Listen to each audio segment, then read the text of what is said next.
हमारी सरकार ने ये फैसला किया कि जो भी बीजेपी के द्वारा अधूरे कार्य छोड़े गए थे उसमें तुरंत प्रभाव से उन कार्यों को पूरा किया जाए। इस दृष्टि से हमारी सरकार ने कार्य किया है।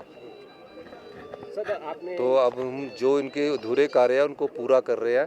ये तो फटाफट इन्होंने क्या किया कि शिलान्यास किए, उद्घाटन किए, आधी अधूरी बिल्डिंगें रख दी। हम उसको पहले बजट में एलोकेट करके उनको पूरा कर रहे हैं और नई बिल्डिंगों का शिलान्यास हम 30% पैसा डिपॉजिट होने के बाद कर रहे हैं। सर, आपने बड़ी बात अपने संबोधन में कही कि जो सामर्थ्य है उनको मुफ्त कुछ नहीं मिलेगा। जब आपने अपने गांव का व्यक्ति नहीं, मैंने ये कहा कि जो सामर्थ्य है, जो देने के काबिल है और जो देना चाहता है वो अपनी मर्जी से भी उनको छोड़ना चाहिए।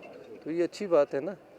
अगर मुख्यमंत्री और उसके मंत्रिमंडल और उनके अधिकारी जो छोड़ना चाहते हैं सब छोड़ेंगे, तो उसमें मंत्रिमंडल के सदस्यों ने तो पहले ही कह दिया, तो अपने आप से भी समाज को कुछ देना होगा। सर, 2 साल का जश्न होना है, आज आप बैठक भी कर रहे हैं। किस तरह से अचीवमेंट्स को लेकर और फॉर्मेट क्या रहने वाला है, किन किन को बुलाया जाएगा? देखिए, 2 साल के जश्न तो नहीं है, 2 साल का हमारा कार्यकाल पूरा होने जा रहा है और कार्यकाल पूरा होने पर 2 साल में हम प्रदेश की अर्थव्यवस्था को पटड़ी पर लाने में सक्षम हुए हैं।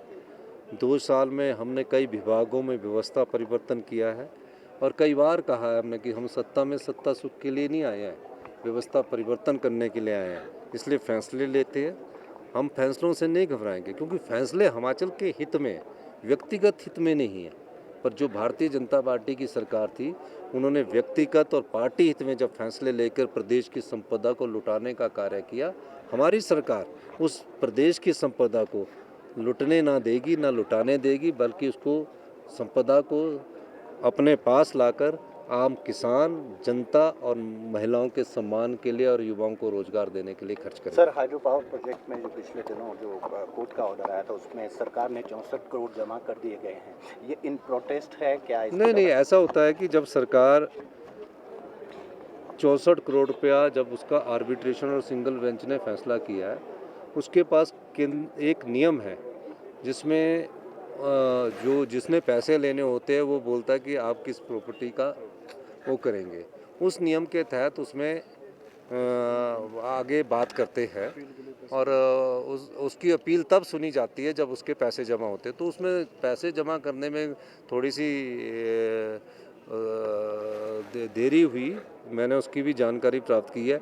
ऐसे ही एक देखो राजस्थान गवर्नमेंट है, उनका बीकानेर हाउस करने के लिए कुड़क कर दिया गया। तो ये व्यवस्था ऐसी है, तो इसमें कोई ज़्यादा इसको सीरियस लेने की ज़रूरत नहीं है। और सब लोग जो वकील होते हैं वो भी जानते हैं कि ये एक व्यवस्था है, क्योंकि जब हमने अदानी के 280 करोड़ रुपए जमा किए थे उस समय भी हमारे खिलाफ फैसला आ गया था, हमने उसको भी जीता है और इसको भी हम जीतेंगे।